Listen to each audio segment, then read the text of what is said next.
मेरी दोस्ती कुछ गलत लोगों से हो गई। झगड़े की जमीन खरीदी, मारपीट कर धमका कर कब्जा किया और बेच दी। न जाने कितने लोगों को सताया, कितनों का माल मारा। मार धाड़ के 19 मुकदमे मेरे जिम्मे लग गए। मैं जेल चला गया। मुझे एक हनुमान की मूर्ति और हनुमान चालीसा दिया कि इसका जाप यानी विर्ध करो। मैं अंदर कमरे में रोज हनुमान चालीसा का जाप करता रहा। वो मुझे काजी जी के यहाँ ले गए। काजी जी ने कहा कि मुसलमान तो हम तुझे अभी कर देंगे, मगर 2000 फीस होगी। बानो कुदसिया फरमाती हैं कि मैंने अपनी जिंदगी में इससे उम्दा किसी हिंदू की दुनियावी तहरीर नहीं पढ़ी जो कि सोने से तोलने के मुतरादिफ हो। एक कट्टर हिंदू लिखता है कि मेरा पुराना नाम राम देशमुख कृष्णा है। मैं दिल्ली नजफ इलाके के एक हिंदू जाट फैमिली से ताल्लुक़ रखता हूँ। मेरे बाबा जी हमारे गांव के प्रधान और जिम्मेदारों में से हैं। हमारा गांव कुछ ज़माना पहले रोहतक जिला हरियाणा में था। मैं आजकल दिल्ली में काम करता हूँ। यूं तो मैं इस संसार यानी दुनिया में 27 सितंबर 1859 को आ गया था, मगर दूसरा जन्म ठीक 45 साल बाद 27 सितंबर 2004 को हुआ है। मैं अपने मस्जिद के मौलवी साहब से भी कह रहा था कि अजीब बात यह है कि पहले जन्म के ठीक 45 साल बाद मैंने नया जन्म लिया और दोबारा जन्म के अकीदे से तौबा की। मैंने 27 सितंबर 2004 पीर के दिन 7:30 बजे दिन छुपने के बाद मौलवी सिद्दीकी साहब के हाथ पर फलत जिला मुजफ्फरनगर यूपी में उनके घर के ऊपर वाले कमरे में कलमा पढ़कर अपनी नई इस्लामी जिंदगी शुरू की। मैंने 1976 में हाई स्कूल पास किया और आगे से मना कर दिया। 2 साल तक छुट्टी करता रहा। मेरे ताऊ और एक मौसी फूफा फौज में बड़े कर्नल हैं। वो घर आए। उन्होंने मुझे धमकाया कि अगर तू पढ़ने नहीं जाता तो तुझे फौज में भर्ती कर देंगे और तुझे लाम पर जाना पड़ेगा। मैंने दाखिला ले लिया, इंटर कर लिया, मगर फिर पढ़ने को दिल ना चाहा। मेरी माँ ने बाबा से कहकर मेरी शादी करवा दी और माँ की खुशी के लिए मैंने प्राइवेट बीए भी कर लिया। शादी के 2 साल बाद मेरे फूफा ने एक ज़रूरी काम के धोखे से बरेली बुलाया और मुझे बैठक में ले जाकर मेरे बाल कटवाए। वो फौज में कर्नल थे। सारे कागजात और मेडिकल करा के मुझे भर्ती कर लिया और मुझसे कहा कि तेरी भर्ती हो गई है, अब अगर तू भागेगा तो फौजी तुझे पकड़ कर लाएंगे और भगोड़ा करार देकर गोली मार देंगे या जेल में डाल देंगे। मुझे इस डर से ट्रेनिंग में जाना पड़ा। मेरा दिल नहीं लगता था और घर याद आता था और घर से ज़्यादा घरवाली याद आती थी।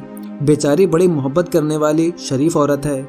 मैंने ट्रेनिंग में साथियों से कहा कि इस फौज में जान छूटने की क्या सूरत हो सकती है। मेरे एक साथी ने बताया कि अगर अफसर अनफिट कर दें तो काम आसान है। मैंने सोचा ये तो बहुत आसान है। मैंने पागलपन का बहाना किया। बहकी बहकी बातें करता, कभी हंसता और कभी हंसता ही रहता, कभी चीखता तो चीखता ही रहता। मुझे अस्पताल में भर्ती किया गया और मेडिकल चेकअप हुआ। डॉक्टर ने कह दिया कि ये बहाना है। मुझे अफसर ने बहुत गालियां दी और सख्त सजा की धमकी दी। लाचारी में फिर ट्रेनिंग शुरू हो गई। रोज की तरह परेड में सुबह के वक्त जैसे ही अफसर आए और तंबाकू की पुड़िया हथेली पर डालकर उसमें चूना मिलाना शुरू किया। जैसे ही अफसर सामने आया मैंने दूसरे हाथ से सल्यूट मारा और जय हिंद बोला। मेरे हाथ में तंबाकू को देखकर उसने पूछा ये क्या है। मैंने हाथ आगे करके कहा सर ये तंबाकू है, लो आप भी खा लो। वो धमका कर बोले नालायक तेरा बेल्ट नंबर क्या है। मैंने नंबर बता दिया। दोपहर के बाद उन्होंने मुझे दफ्तर में बुला लिया और मुझसे कहा जब तू दुश्मन के सामने रहेगा तो तंबाकू खाएगा या गोली चलाएगा। मैंने अर्ज किया सर तंबाकू खाकर गोली चलाने में तो मज़ा ही आ जाएगा। वो बहुत गुस्सा हुए, मेरी फाइल निकाली और उस पर लाल कलम से अनफिट लिख दिया। मैंने जय हिंद कहकर खुशी से सलाम किया और रात को ही गाड़ी में बैठकर दिल्ली आ गया। मेरे फूफा को मालूम हुआ तो उन्होंने घर पर फ़ोन कर दिया कि भगोड़ा गद्दार फौज से जान बचाकर भाग आया है। मेरी बीवी मुझसे बात नहीं करती थी कि तू गद्दार भगोड़ा है। मैंने समझाया कि ए भाग्यवान यानी खुशकिस्मत, अगर वो जंग में भेज देते तो तू विधवा यानी बेवा हो जाती। अब आराम से साथ में रहेंगे। बड़ी मुश्किल से उसको समझ में आया और वो राज़ी हो गई। मैंने माँ को भी बहुत समझाया। कुछ रोज़ यार दोस्तों में आवारा फिरकर अपने बाबा के डर से प्रॉपर्टी डीलर का कारोबार शुरू कर दिया। मेरी दोस्ती कुछ गलत लोगों से हो गई। झगड़े की जमीन खरीदी, मारपीट कर धमका कर कब्जा किया और बेच दी। न जाने कितने लोगों को सताया, कितनों का माल मारा। मार धाड़ के 19 मुकदमे मेरे जिम्मे लग गए। मैं जेल चला गया। किसी तरह जमानत हुई। मैं पहले जेल से बहुत डरता था, 2.5 महीने की जेल से और भी दहशत बढ़ गई। 2 बातें मुझ में पहले से ही मुसलमानों जैसी थी। जब होश संभाला, किसी मूर्ति, किसी देवी की पूजा नहीं की, और दूसरी ये कि नजफगढ़ से आगे एक जगह सुअर के गोश्त की दुकानें थीं। मगर जवानी के दिनों में मुर्गा वगैरह खाने के बावजूद अव्वल तो उस रास्ते से गुजरना मुश्किल था। अगर जल्दी में गुजर जाता तो सांस रोक कर नीचे निगाह करके गुजरता। सुअर के गोश्त को देख कर ही मुझे उल्टी सी आ जाती थी। जेल से जमानत पर वापस आया तो मेरी माँ ने, जो बहुत धार्मिक है और शुक्रवार यानी जुमा को रोजा रखती थी, मुझसे कहा कि तू नास्तिक है, देवताओं को मानता नहीं बल्कि इनका अनादर वेद भी करता है, इसलिए तेरे ऊपर इतनी आफत है। मुझे एक हनुमान की मूर्ति और हनुमान चालीसा दिया कि इसका जाप यानी विर्द करो। मैं अंदर कमरे में माँ की जिद और कुछ डर की वजह से रोज हनुमान चालीसा का जाप करता रहा। मुकदमे की आखिरी तारीख आई। एक औरत की गवाही थी। मैंने सुबह तड़के उठकर हनुमान चालीसा का जाप किया और प्रार्थना की। हालांकि दिल में विश्वास यही था कि ये बेजान मूर्ति है, इसमें क्या रखा है। यकीन के साथ या शायद लालच में देर तक मैंने जाप किया और प्रार्थना की कि गवाही टूट जाए। अदालत गया तो उस औरत ने डट कर गवाही दी कि जज समझ गया कि बात सच है। मुझे गुस्सा आ गया, ये ख्याल भी ना रहा कि अदालत है। मैंने गुस्से में उस औरत से कहा कि तुझे बाहर नहीं निकलना है क्या। जज ने सुन लिया और बेरहम हुआ और जमानत कैंसिल करके जेल भेजने का हुक्म कर दिया। 2 महीने फिर जेल में रहा। बाबा जी ने कोर्ट से जमानत कराई। जेल से घर आया तो पहले कमरा बंद करके की मूर्ति पर जूता गीला करके बजाया, चालीसा को जलाया और खूब गालियां दी। माँ ने जूते की आवाज सुनी तो बाहर से बहुत चीखी। वो समझ रही थी कि मैं अपनी बीवी को मार रहा हूँ, मगर जब उनको मालूम हुआ कि वो बाहर है तो उनकी जान में जान आई। मैं बयान नहीं कर सकता कि रोज रोज मुकदमों की तारीखों से कितना परेशान था। हमारे इलाके में एक मुल्ला जी फलों की ठेली लगाते थे। मैंने उनसे बात की कि कोई ताबीज़ वगैरह बताओ, मैं बहुत परेशान हूँ। उन्होंने कहा कि किसी ताबीज़ वाले को ना तो मैं जानता हूँ न मुझे इन पर एतमाद है। हाँ, तुम्हें एक चीज़ बताता हूँ, रोजाना 100 मरतबा सल्लल्लाहु अलैहि वसल्लम पढ़ लिया करो। मैंने कहा ठीक है जनाब, बहुत शुक्रिया। मैं परेशान था इसलिए मैंने सुबह शाम 500 बार पढ़ा। असल में मालिक को मुझ पर रहम आ रही थी। पहली तारीख में मैं बरी हो गया। 1 साल में 11 मुकदमे हक में फैसले हुए। मैं मुल्ला जी के पास आने जाने लगा और उनसे कहा कि और कुछ बताओ ताकि सारे मुकदमों से मेरी जान बचे। उन्होंने खुद कुछ बताने की बजाय मुझे हिंदी में एक किताब मरने के बाद क्या होगा वो दी। मैंने उसको गौर से पढ़ा। दोज़ख की सजाओं को पढ़कर मेरे दिल में डर बैठ गया।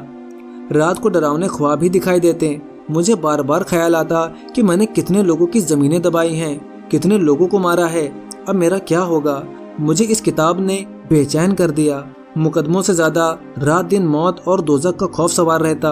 मैं सोचता कि इस दुनिया की अदालत के 19 मुकदमों से जिंदगी खराब है तो उस मालिक के सामने अनगिनत मुकदमों से कैसे छुटकारा मिलेगा। मैंने मुल्ला जी से मशवरा किया। उन्होंने कहा कि मुसलमान हो जाओ। मैंने इस्लाम के बारे में किसी किताब के लिए कहा तो उन्होंने इस्लाम क्या है ला कर दी।